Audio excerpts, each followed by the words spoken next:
करेंगे मुख्य सेविका की पहली क्लास। और जब हम सिलेबस को देखते हैं तो हम देखते हैं कि उसका जो पहला टॉपिक है वो है मुख्य सेविका के कार्य, जिम्मेदारियां एवं भूमिका। इस क्लास में सबसे शुरुआत में हम लोग पूरी कुछ थ्योरी हैं, शॉर्ट थ्योरी हैं जिनको पढ़ेंगे, और अंतिम में क्लास के अंत में कुछ प्रश्न हैं जो हम आप लोगों के लिए क्लास पे जो आधारित प्रश्न हैं उनको लाए हैं और आप उनको सॉल्व करिएगा और आप बताइएगा कि आप उनमें से कितना प्रश्न सही कर रहे हैं और कमेंट करिएगा। तो चलिए शुरू करते हैं आज की पहली क्लास बिना देरी किए हुए। तो मुख्य सेविका के बारे में अगर बात की जाए तो मुख्य सेविका के बारे में सबसे पहले हम लोग समझेंगे कि मुख्य सेविका होती क्या है। तो मुख्य सेविका मुख्यतः आप लोग इनको ग्रामीण क्षेत्रों में देखते होंगे, ये ग्रामीण क्षेत्रों में कार्यरत होती हैं और ग्रामीण क्षेत्रों में कार्यरत इससे एक पद स्तर नीचे की एक कार्यकर्ता होती है जिनको आंगनबाड़ी कार्यकर्ता कहते हैं, तथा मुख्य सेविका के ऊपर एक अधिकारी होता है बाल विकास अधिकारी या बाल विकास परियोजना अधिकारी। दोनों के बीच में लिंक का काम करती है मुख्य सेविका। तो आशा करते हैं कि आप समझ रहे होंगे कि मुख्य सेविका होती क्या है। जैसा कि ये यहाँ परिभाषा भी लिखी हुई है जिसमें आप देख सकते हैं कि मुख्य सेविका जो होती है वो आंगनबाड़ी कार्यकर्ता तथा परियोजना अधिकारी के मध्य सेतु का काम करने वाली एक कर्मचारी होती है। तो जैसे आप समझ सकते हैं इनको कि जैसे ये आपकी एक आंगनबाड़ी कार्यकर्ता है, ये मुख्य सेविका है और इधर आपका परियोजना अधिकारी है। आप मान लीजिए ये मुख्य सेविका है, ये आंगनबाड़ी कार्यकर्ता, ये मुख्य सेविका और ये परियोजना अधिकारी। तो ये दोनों को लिंक कर देती है, दोनों को जोड़ती है। होता क्या है कि मान लीजिए कि एक मंत्रालय है, महिला एवं बाल विकास मंत्रालय, या कोई विभाग है पुष्टाहार विभाग, दोनों से की योजना चलती है। वो पहले ब्लॉक स्तर पे आएगी, जिला स्तर पे आएगी, जिले से ब्लॉक स्तर पे परियोजना अधिकारी के पास आएगी। परियोजना अधिकारी उस योजना के क्रियान्वयन के लिए उसकी जिम्मेदारी मुख्य सेविका को सौंपेगा और मुख्य सेविका उन दोनों योजनाओं को, या जो योजनाएं यहाँ से चली हैं केंद्रीय व राष्ट्रीय स्तर से, उनको आंगनबाड़ी कार्यकर्ता के थ्रू ग्रामीण स्तर पर फैला देंगी। तो इस तरह से आप समझ सकते हैं कि मुख्यतः मुख्य सेविका क्या करती है।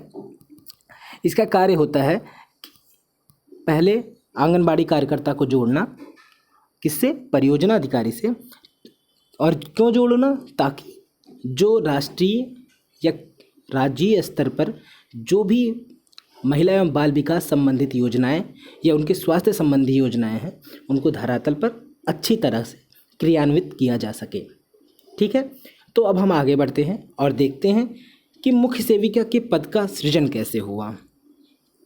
तो अगर इसको देखें तो देखते हैं कि मुख्य सेविका के पद का सृजन सन 1975 में लागू ICDS योजना, इस योजना को समन्वित बाल विकास योजना भी कहते हैं। इसके तहत सरकार ने इस पद को सृजित किया। किस सरकार ने शुरू किया इसे? केंद्र सरकार ने। ICDS योजना जो है वो केंद्र सरकार की योजना है, लेकिन वर्तमान में इस योजना के तहत जो मुख्य सेविका का पद होता है, जिसको शुरू तो केंद्र सरकार ने किया, इस पद को सृजित तो केंद्र सरकार ने किया, लेकिन इनके वेतन भत्तों और सेवा शर्तों आदि का निर्धारण जो है वर्तमान में राज्य सरकारों के अंतर्गत आता है। तो आशा करते हैं आप समझ गए होंगे कि ये ICDS योजना क्या थी। इस योजना के तहत मुख्य सेविका के पद का सृजन किया केंद्र सरकार ने। वर्तमान में इनकी सेवा शर्तों का निर्धारण आपका राज्य सरकार करती है। और अभी सब इस क्लास के अंत में हम ICDS योजना को अच्छे से समझेंगे। अभी तक आप केवल इतना समझ लीजिए कि 1975 में यह योजना लागू हुई जिसका नाम था ICDS योजना। इसको समन्वित बाल विकास योजना भी कहते हैं, साथ ही साथ इसको कहीं कहीं एकीकृत बाल विकास योजना भी कहते हैं। तो कभी कभी एक प्रश्न और आता है कि केंद्र सरकार के किस विभाग ने इस योजना को शुरू किया था? तो महिला एवं बाल विकास मंत्रालय ने इस योजना को शुरू किया था। ICDS योजना या फिर समन्वित बाल विकास योजना को शुरू किया था। फिर हम देखते हैं इस लिंक से इस लिंक से आप समझ सकते हैं कि मुख्य सेविका की भूमिका क्या है। तो देखिए ये मुख्य सेविका है, किसको किसको जोड़ रही है, आंगनबाड़ी कार्यकर्ता और परियोजना अधिकारी को। ठीक है, तो आगे बढ़ते हैं। जो सबसे महत्वपूर्ण हमें इस क्लास के तहत पढ़ना है कि मुख्य सेविका की भूमिका और कार्य। तो आगे बढ़ के देखते हैं मुख्य सेविका की भूमिका। अगर मुख्य सेविका की भूमिका की बात की जाए तो ये सामान्यतः 2 मंत्रालयों की योजनाओं को धरातल पर लाने के लिए, इसको क्रियान्वित करने के लिए अपने से नीचे जो पद होते हैं जैसे आंगनबाड़ी कार्यकर्ता या आशा बहुओं को यह दिशा निर्देशित करती है। तो किन 2 मंत्रालयों के तहत काम करती है? एक तो यह स्वास्थ्य मंत्रालय के तहत कार्य करती है, दूसरा यह महिला एवं बाल विकास मंत्रालय के तहत काम करती है। इन दोनों मंत्रालयों से जो योजनाएं निकलती हैं उनको धरातल तक पहुंचाने के लिए एक सेतु का काम करती है मुख्य सेविका। तो हम आशा करते हैं कि आप इनकी भूमिका को भी समझ गए होंगे और मुख्य सेविका है क्या यह भी आप समझ गए होंगे। जब आप यह समझ गए हैं तो अब हम आगे बढ़कर देखते हैं कि मुख्य सेविका के कार्य क्या क्या होते हैं। तो मुख्य सेविका के कार्य, जब पहला कार्य हम देखते हैं तो यह क्या करते हैं। सबसे पहले इनका कार्य होता है अपने अधीनस्थ जो कार्यकर्ता होते हैं जिनको आंगनबाड़ी कार्यकर्ता कहते हैं, उनको क्षेत्र सर्वेक्षण करने, परिवारों की सूची बनाने, लक्ष्य समूह को पहचानने। लक्ष्य समूह मतलब जिसके लिए योजना लाई गई है। तो लक्ष्य समूह को पहचानने के लिए ग्रामों में जन्म व मृत्यु का रिकॉर्ड रखने में या अभिलेख तैयार करने में। सामान्यतः यह काम जो होता है जन्म और मृत्यु का रिकॉर्ड यह पंचायत घर में होता है, लेकिन जैसे जन्म दर, मृत्यु दर, ये सब चीज़ों के आपका अभिलेखों को तैयार करवाने में ये सहयोग करती हैं। इसके साथ ही साथ जैसे किन व्यक्तियों को योजनाओं का लाभ दिया जाए, इस क्षेत्र में आंगनबाड़ी कार्यकर्ताओं का मार्गदर्शन करती हैं। ठीक है, तो इसके आगे हम देखते हैं दूसरा कार्य।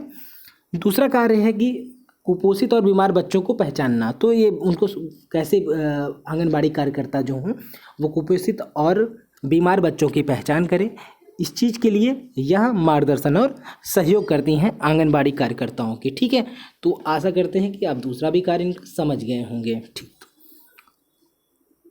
तीसरा कार्य होता है साधारण दवाओं को बंटवाने में तथा गंभीर दशा वाले बच्चों एवं प्रसूता माताओं को आंगनबाड़ी कार्यकर्ती तथा आशा कार्यकर्ता के सहयोग से प्राथमिक केंद्र तक पहुंचाना। जैसे क्या हुआ, कोई दवा बंटवानी है, जैसे होते हैं पेट में कीड़े पड़ जाने वाली दवाइयों, उनको बंटवाने के लिए, या फिर कोई गंभीर दशा में कोई बच्चा किसी गंभीर दशा की बीमारी से पीड़ित हो गया तो उनको, या कोई माता है जो प्रसव समस्या से जूझ रही है तो उसको लेके प्राथमिक उपचार केंद्र तक पहुंचाने में यह आंगनबाड़ी कार्यकर्ता तथा आशा बहुओं का सहयोग करती हैं। आगे देखते हैं इनका कार्य। तो आंगनबाड़ी केंद्रों पर नियमित रूप से भ्रमण करना। तो आंगनबाड़ी केंद्र होते हैं हर गांव में, इनके अंतर्गत कुछ, एक मुख्य सेविका के अंतर्गत कुछ आंगनबाड़ी केंद्र होते हैं और यह अपने क्षेत्र के आंगनबाड़ी केंद्रों पर महीने में कम से कम एक बार जाना इसके लिए अनिवार्य होता है। लेकिन अगर सामान्य आंगनबाड़ी केंद्र है तब महीने में एक बार जाएंगे, लेकिन अगर पहाड़ी आदिवासी क्षेत्रों पर कोई आंगनबाड़ी केंद्र है तो वहाँ 6 सप्ताह में न्यूनतम एक बार इनका जाना मस्ट है, इनको जाना ही पड़ेगा। ठीक है, आगे देखते हैं कि शिक्षाप्रद संदेशों का प्रचार करना, ये इनका कार्य है। मतलब जैसे आप देखते होंगे कि कोई अच्छा सा संदेश है परिवार नियोजन से संबंधित या फिर किशोरियों के स्वास्थ्य से संबंधित, आप दीवारों पे लिखा हुआ देखते हैं। ऐसे संदेशों को लिखवाने में, उनका प्रचार प्रसार करवाने में इनका ये आंगनबाड़ी कार्यकर्ताओं को सहयोग करती हैं और खुद भी इसमें संलग्न रहती हैं कि कितने ज़्यादा ऐसे संदेशों का प्रचार प्रसार हो सके। आगे देखते हैं बाल विकास तथा महिला स्वास्थ्य तथा ICDS योजना के क्रियान्वयन में सहयोग करना। तो ये तो क्योंकि इनका पद का सृजन ही ICDS योजना के तहत हुआ है, इनका मुख्य कार्य ही ICDS योजना के क्रियान्वयन को लेकर है, तो इनका यह कार्य तो हम बहुत बखूबी समझ सकते हैं कि एक तो ये बाल विकास से संबंधित है, महिला स्वास्थ्य तथा ICDS योजना के जो क्रियान्वयन हैं इनमें पूर्णतः आंगनबाड़ी कार्यकर्ता तथा आशा कार्यकर्ताओं का सहयोग करना, ये इनका कार्य होता है। आगे देखते हैं कि क्षेत्र के सभी आंगनबाड़ी केंद्रों पर रिकॉर्ड की तथा वस्तुओं की जांच करना। जैसे आप देखते होंगे कि आंगनबाड़ी केंद्रों पर पंजीरी ऐसे कुछ वस्तु आती हैं और भी बच्चों से संबंधित दवाएं आती हैं। ये इनका कार्य होता है कि आंगनबाड़ी केंद्रों पर जाएं और यह जांच करें कि वहाँ पे वस्तु जो है वो सही रखी हैं, वस्तुओं के साथ कोई भ्रष्टाचार तो नहीं हो रहा है, वस्तुओं के साथ कोई हेरफेर तो नहीं हो रहा है। साथ ही साथ वहाँ पे जो रिकॉर्ड तैयार किए जा रहे हैं आंगनबाड़ी केंद्रों पे वो सही हैं या फिर गलत हैं, यह चीज़ तय करना ये भी आंगनबाड़ी कार्यकर्ताओं के ऊपर जो अधिकारी होते हैं मुख्य सेविका उसके कार्य होते हैं। आगे देखते हैं कि ICDS योजना की समीक्षा के लिए प्रतिमाह बैठक बुलाना। तो ICDS योजना जो 1975 में लागू हुई, आप जानते ही हैं 1975 में यह योजना लागू हुई और इस योजना की समीक्षा के लिए प्रतिमाह बैठक बुलाना। तो अपने क्षेत्र में ICDS योजना ये अच्छे से लागू हो रही है, अच्छे से क्रियान्वित हो रही है। इस चीज़ की समीक्षा के लिए आंगनबाड़ी कार्यकर्ताओं की प्रतिमाह एक बैठक बुलाती है या अपने क्षेत्र के सभी आंगनबाड़ी कार्यकर्ताओं की बैठक बुलाती है और इस योजना की समीक्षा करती है। आगे देखते हैं कि यह इसका अगला कार्य आंगनबाड़ी कार्यकर्तियों तथा ग्राम स्तर पर महिला मंडल तथा समन्वय समिति बनवाने और चलाने में सहायता करना।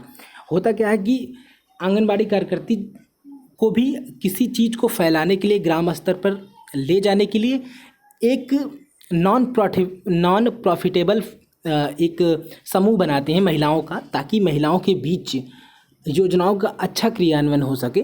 तो जिसको महिला मंडल कहते हैं और या फिर समन्वय समिति कहते हैं। तो इन दोनों को बनवाने में जो आंगनबाड़ी कार्यकर्तियों को मार्गदर्शन देती हैं मुख्य सेविका।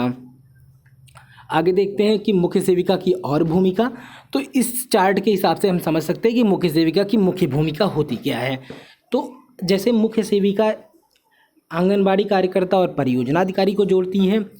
जब यह चार्ट हम तब देखते हैं जब महिला एवं बाल विकास मंत्रालय से कोई योजना चलती है, वो परियोजना अधिकारी के पास आती है, वो उस मुख्य सेविका तक पहुंचाता है, मुख्य सेविका उसको आंगनबाड़ी कार्यकर्ता तक पहुंचाती है और आंगनबाड़ी कार्यकर्ता जो होता है उसको विलेज स्तर पर, ग्राम स्तर पर उसको क्रियान्वित करने में अपना सर्वस्व देती है। उसके बाद फिर इनकी दूसरी भूमिका हम देखते हैं स्वास्थ्य मंत्रालय के तहत आने वाली योजनाओं में, कि जैसे कोई योजना, जैसे कोई टीकाकरण योजना है, कुछ भी जो है स्वास्थ्य मंत्रालय से है, तो वो आई स्वास्थ्य कार्यकर्ताओं के बीच में और आंगनबाड़ी कार्यकर्ताओं की सहायता चाहिए उस योजना को लागू करवाने के लिए। तो उसमें भी समन्वय का कार्य जो करती है, जोड़ने का काम करती है स्वास्थ्य कार्यकर्ताओं और आंगनबाड़ी कार्यकर्ताओं को, वह कार्य होता है मुख्य सेविका का। तो आशा करते हैं कि आप मुख्य सेविका की दोनों भूमिकाओं को अच्छे से समझ गए होंगे। ठीक है, और आगे बढ़ते हैं, इनके अगले कार्य को देखते हैं। CDPO परियोजना अधिकारी के दिशा निर्देशों का पालन करना। तो CDPO इनसे बड़ा अधिकारी होता है जो ब्लॉक स्तर पर कार्य करता है। तो इस अधिकारी के दिशा निर्देशों का पालन करना यह इनका एक मुख्य कार्य होता है। ठीक है, आगे देखते हैं कि मासिक प्रगति प्रतिवेदन कार्यकर्ती से संकलित कर सेक्टरवार तैयार करके परियोजना अधिकारी को सौंपना। आप महीने भर का कितनी प्रगति हुई योजनाओं में, क्या योजनाओं में क्या सुधार हुआ, क्या समस्याएं आई, इन सब चीज़ों की एक सूची तैयार करके वह क्या करती, मासिक प्रतिवेदन रिपोर्ट तैयार करती है। सभी कार्यकर्तियों से पूछ के फिर उस योजना, उस मासिक प्रगति प्रतिवेदन को परियोजना अधिकारी को सौंप देती है। ठीक है, तो आगे देखते हैं इनका अगला कार्य,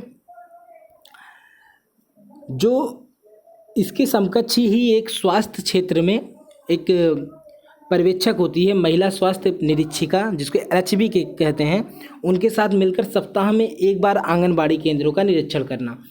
अकेले निरीक्षण करना 1 महीने में, लेकिन स्वास्थ्य निरीक्षिका के साथ निरीक्षण करना हफ्ते में 1 बार। तो इस बात को आप ध्यान दीजिएगा कि जब वो अकेले निरीक्षण करती है तो पहाड़ी क्षेत्रों में 6 सप्ताह में 1 बार और सामान्य आंगनबाड़ी केंद्रों पे महीने में 1 बार उसको न्यूनतम जाना ही होता है।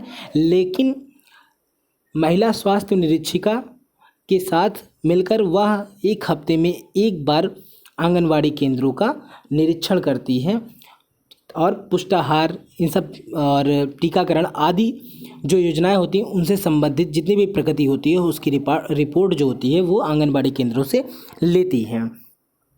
इसके बाद देखते हैं कि आंगनबाड़ी केंद्रों पर पुष्टाहार तथा पाठशाला पूर्व औपचारिक शिक्षा का निरीक्षण करना।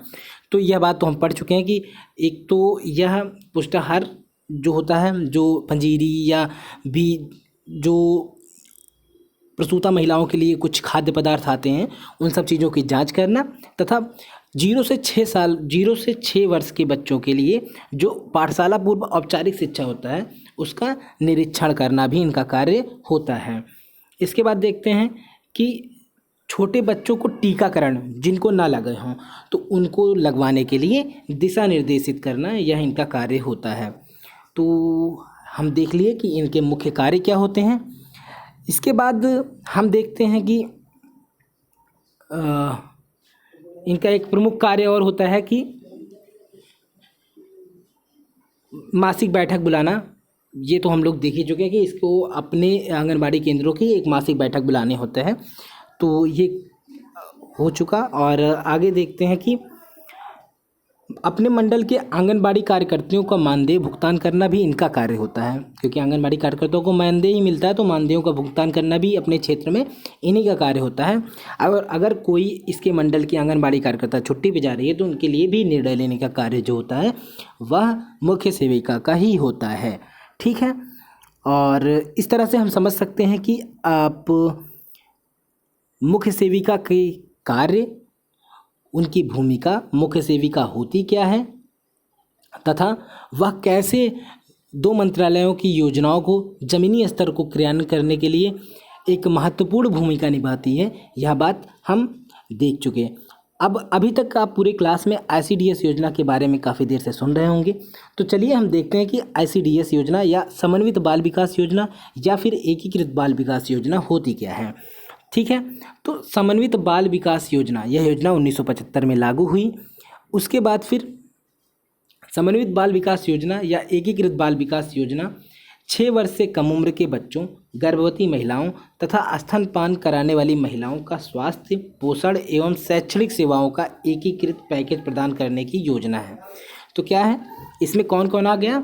इस योजना के तहत किसके किसके विकास की बात होती है? 0 से 6 वर्ष के बच्चे के लिए, या फिर 0 से 6 वर्ष के बच्चों के लिए, गर्भवती महिलाओं के लिए, स्तनपान कराने वाली महिलाओं के लिए, और जो 0 से 6 वर्ष के बच्चे हैं इनके पोषण के लिए भी यह कार्य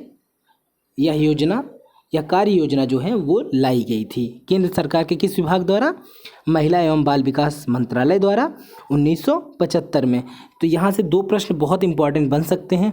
एक, 1975 में यह योजना लागू हुई, इसका दूसरा नाम क्या है? एकीकृत बाल विकास योजना। शॉर्ट फॉर्म में इसको ICDS योजना कहते हैं।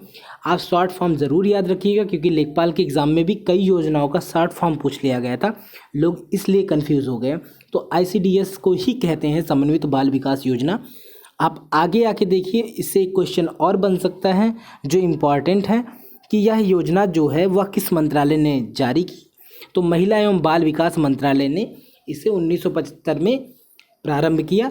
यह प्रश्न आप ज़रूर याद रखेंगे, आने की पूरी संभावना है, क्योंकि किस मंत्रालय ने जारी की ऐसी योजनाएं ऐसे पूछी गई थी लेखपाल में भी, और कब लागू की गई ये भी पूछा गया, और योजनाओं का शॉर्ट फॉर्म दिया गया था, योजना पूरी नहीं लिखी गई थी। तो आप ध्यान रखेंगे ICDS योजना को अच्छे से, क्योंकि ये महत्वपूर्ण योजना है, मुख्य सेविका से संबंधित, तो इसके आने की पूरी संभावना है। फिर इसमें बाद में जो केंद्र सरकार ने कुछ परिवर्तन किए अभी हाल ही में, तो इसमें 11 से 18 वर्ष की किशोरियों के स्वास्थ्य की देखभाल करने को भी अब इसमें जोड़ दिया गया है इस योजना के तहत। और गैर सरकारी संगठन जो NGOs होते हैं उनको इस योजना की निगरानी करने के लिए और मजबूत करने का प्रावधान किया गया है। तो इस तरह से आज की पहली क्लास हमारी थी, और पहली क्लास में हमने क्या क्या समझा आप फिर से शॉर्ट रिवीजन करिएगा कि मुख्य सेविका जो है उसका वो होती क्या है। तो वह 2 महत्वपूर्ण लोगों के बीच में एक सेतु का काम करती है, एक आंगनबाड़ी कार्यकर्ता और दूसरा आपका परियोजना अधिकारी जो ब्लॉक स्तर पे काम करता है। उसके बाद फिर इनकी भूमिका 2 मंत्रालयों के तहत होती है, स्वास्थ्य मंत्रालय की योजनाओं को क्रियान्वयन कराने के लिए तथा महिला एवं बाल विकास मंत्रालय की योजनाओं को क्रियान्वित कराने के लिए। फिर इसके बाद हमने पढ़ा इनके कार्य क्या होते हैं? तो मुख्यतः क्या होते हैं कि आंगनबाड़ी कार्यकर्ताओं का मार्गदर्शन इनका मुख्य कार्य होता है। अंतिम में हमने आईसीडीएस योजना को पढ़ा। आईसीडीएस योजना जो थी 1975 में लागू हुई। इसको एकीकृत बाल विकास योजना भी कहते हैं या फिर समन्वित बाल विकास योजना भी कहते हैं, शॉर्ट फॉर्म आईसीडीएस। किस मंत्रालय ने इसे लागू किया? महिला एवं बाल विकास मंत्रालय ने 1975 में। तो इतनी बातें हमें याद रखने की बहुत ही ज़्यादा आवश्यकता है और आशा करते हैं कि आप इस क्लास को पढ़ेंगे, समझेंगे और इन प्रश्नों को ज़रूर याद रखेंगे। और अब हम चलते हैं सबसे अंतिम इस क्लास के जो सेक्टर है उस पे चलते हैं, जिसमें हम प्रश्नों को हल करेंगे और आशा करते हैं कि आप भी उन प्रश्नों का जवाब देंगे। तो चलिए, पहला प्रश्न है, मुख्य सेविका का कार्य क्या है? आंगनबाड़ी केंद्रों को नियमित भ्रमण करना, ठीक है। सरल व शिक्षाप्रद संदेश प्रेषित करना, ठीक। आईसीडीएस योजना की प्रगति का पुनरावलोकन। तो इस हिसाब से आप क्लास किए होंगे तो आप समझ रहे होंगे कि इसमें से तीनों सही हैं। तो इस हिसाब से इसका उत्तर जो होगा आपका सभी होगा, ठीक है। चलिए बढ़ते हैं दूसरे प्रश्न पर।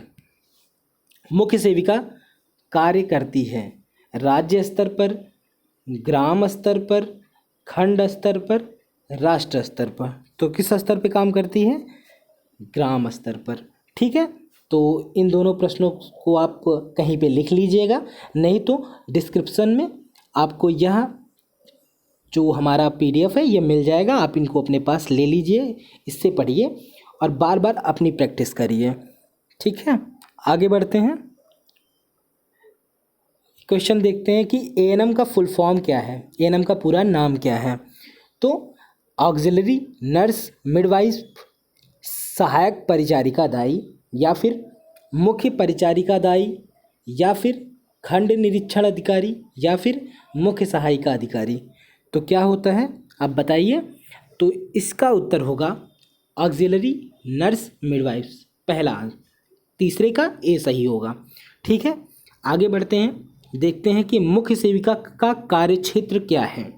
मुख्य सेविका का कार्यक्षेत्र क्या है? तो आपने क्लास ली होगी तो आपको पता चल गया होगा कि धात्री महिला मतलब गर्भवती महिला और शिशु एवं शैशवावस्था, यह भी इसका कार्य क्षेत्र है। किशोरियों को भी बाद में 11 से 18 वर्ष की किशोरियों को भी देखिए, आपने जब क्लास ली होगी तो बाद में केंद्र सरकार ने परिवर्तन करते हुए 11 से 18 वर्ष की किशोरियों को भी मुख्य सेविका के कार्य के तहत ला दिया था, आईसीडीएस योजना के तहत ला दिया था। तो इस हिसाब से इस प्रश्न का उत्तर होगा सभी। मुख्य सेविका का कार्य क्षेत्र क्या है? ये सभी, ठीक है। अब हम आगे बढ़ते हैं, मुख्य सेविका की जिम्मेदारी क्या है, आप इसको देखेंगे। मुख्य सेविका की जिम्मेदारी क्या है? तो मुख्य सेविका की जिम्मेदारी है, पहला पोषण शिक्षा, यौन शिक्षा, परिवार नियोजन या फिर ये सभी। तो बताइए क्या सही होगा? ये सभी। तो ये सारी शिक्षाएं जो होती हैं वो मुख्य सेविका की जिम्मेदारी होती हैं ग्रामीण स्तर पे। पोषण के क्षेत्र को कैसे न्यूट्रिशन अच्छी मिले, यौन शिक्षा देना लड़कियों को, और परिवार नियोजन संबंधित बातों को भी महिलाओं को, शादीशुदा महिलाओं को बताना, यह मुख्य सेविका की मुख्य जिम्मेदारी होती है, ठीक है। तो इस प्रश्न का उत्तर भी जो होगा ये सभी होगा, ठीक है। आप इन्हें याद करिएगा, खुद प्रैक्टिस करिएगा, बार बार प्रैक्टिस करिएगा, चीज़ें याद हो जाएंगी। आगे बढ़ते हैं, देखते हैं अगला प्रश्न। तो मुख्य सेविका की जिम्मेदारी, यह प्रश्न तो हो गया है। आगे देखते हैं, जीएनएम का फुल फॉर्म क्या होता है? General nursing and medical, natural medicine, general nutrition for man and women, general nursing and midwifery. तो क्या होता है आप इसका उत्तर होगा जनरल नर्सिंग एंड मिडवाइफरी, यह उसका जीएनएम का फुल फॉर्म होगा। एएनएम का फुल फॉर्म क्या होता है? ऑक्सिलरी नर्स मिडवाइफ्स, और जीएनएम का फुल फॉर्म होता है जनरल नर्सिंग एंड मिडवाइफरी, ठीक है। अगला प्रश्न देखते हैं, आंगनबाड़ी कार्यकर्त्री की निजी तथा कार्य संबंधी समस्याओं का पता लगाना किसका कार्य होता है? तो आंगनबाड़ी कार्यकर्ताओं के निजी तथा कार्य संबंधी समस्याओं का पता लगाने का कार्य किसका होता है? तो आपने क्लास ली होगी तो आप समझ गए होंगे कि यह कार्य किसका होता है, मुख्य सेविका का, या इसको महिला सेविका नहीं कहेंगे, यहाँ पे होगा मुख्य सेविका। ठीक है, तो मुख्य सेविका का यह कार्य होता है। ठीक, आगे बढ़ते हैं, देखते हैं कि समन्वित बाल विकास योजना किस आयु से संबंधित है। तो ICDS योजना जो थी आपकी, वह किस आयु वर्ग से संबंधित है? तो योजना को जब आपने पढ़ा होगा तो आपने देखा होगा किस कहाँ से संबंधित है, 0 से 6 वर्ष के बच्चों के लिए संबंधित है यह योजना। ठीक है, तो 0 से 6 वर्ष के बच्चों के लिए यह योजना होती है। तो इसका उत्तर होगा 8वें का आपका ए। ठीक, आगे बढ़ते हैं। समन्वित बाल विकास योजना को जानते हैं किस नाम से, या ICDS योजना कहते हैं शॉर्ट में। ठीक है, इसी का एक योजना है समन्वित, इसी का एक और नाम है समन्वित बाल विकास योजना, और इसी का ही एक दूसरा नाम है। वह नाम पूछ रहा है कि वो और समन्वित बाल विकास योजना को ही, या ICDS योजना जो 1975 में लागू हुई, उसका अन्य नाम क्या है?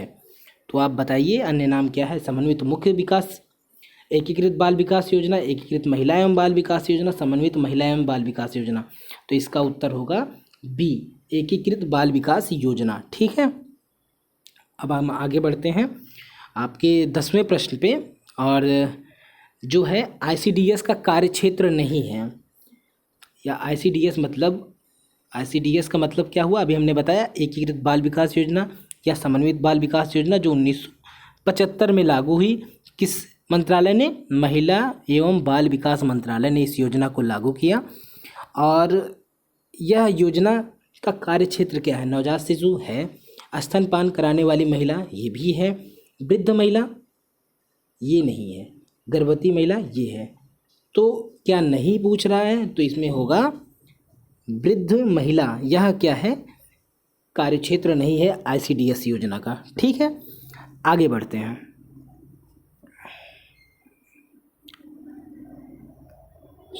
ICDS योजना का प्रारंभ हुआ कब हुआ? 1945 में? नहीं। 1975 में? हाँ, 1975 में हुआ। तो ICDS योजना का प्रारंभ आपने अभी इससे जस्ट पहले के प्रश्नों में भी मैंने बताया है कि इस योजना का प्रारंभ 1975 में हुआ, महिला एवं बाल विकास मंत्रालय ने किया। और इसका दूसरा नाम क्या है? एकीकृत बाल विकास योजना या फिर समन्वित बाल विकास योजना। ये आप ज़रूर याद रखिएगा। एक प्रश्न आया, ICDS योजना या फिर जो समन्वित बाल विकास योजना या एकीकृत बाल विकास योजना है वो किस मंत्रालय के अंतर्गत क्रियान्वित है? तो इसका उत्तर अब पिछले प्रश्नों में बता चुके हैं कि महिला एवं बाल विकास मंत्रालय, आंसर सी। तो 12वें का सी होगा। आगे बढ़ते हैं, देखते हैं ICDS योजना को प्रभावशाली ढंग से क्रियान्वित करने के लिए केंद्र सरकार द्वारा उठाया गया कदम है। तो अभी हाल ही में केंद्र सरकार ने क्या और एक तत्व जोड़ा है ICDS योजना में? 10 से 20 वर्ष के किशोर बालिकाओं के लिए सेवाएं देना, 11 से 18 वर्ष की किशोर बालिकाओं के लिए सेवाएं देना, 20 से 40 वर्ष की किशोर बालिकाओं के लिए सेवाएं देना, या फिर 6 से 10 वर्ष की किशोर बालिकाओं के लिए सेवाएं देना। तो हमने अभी जब ICDS योजना को पढ़ा था तो उसके तहत देखा था केंद्र सरकार ने 2 नए सुधार किए। एक NGO को उन्होंने बहुत मजबूत किया इस योजना को क्रियान्वित कराने के लिए, और दूसरा 11 से 18 वर्ष की किशोर बालिकाओं को सेवाएं देना या इस योजना में शामिल किया गया। ठीक है, तो आगे देखते हैं मुख्य सेविका का अगला प्रश्न। मुख्य सेविका किसकी सहभागिता को अपने मंडल की आंगनबाड़ी कार्यकर्ताओं की मासिक बैठक मुख्य सेविका किसकी सहभागिता से अपने मंडल की आंगनबाड़ी कार्यकर्ताओं की मासिक बैठक का आयोजन करती है? तो किसकी सहायता से करती है? LHB और ANM की सहायता से। ठीक है, ANM जो होती है दाई मुख्य सहायक प्रचारिका होती है, और LHB की सहायता से जो मुख्य निरीक्षिका होती है स्वास्थ्य की, दोनों की सहायता से जो मुख्य सेविका होती है वह आंगनबाड़ी कार्यकर्ताओं की एक बैठक लेती है मासिक तौर पे। ठीक है, तो इसका उत्तर 14वें का ए होगा। LHB का फुल फॉर्म क्या होता है?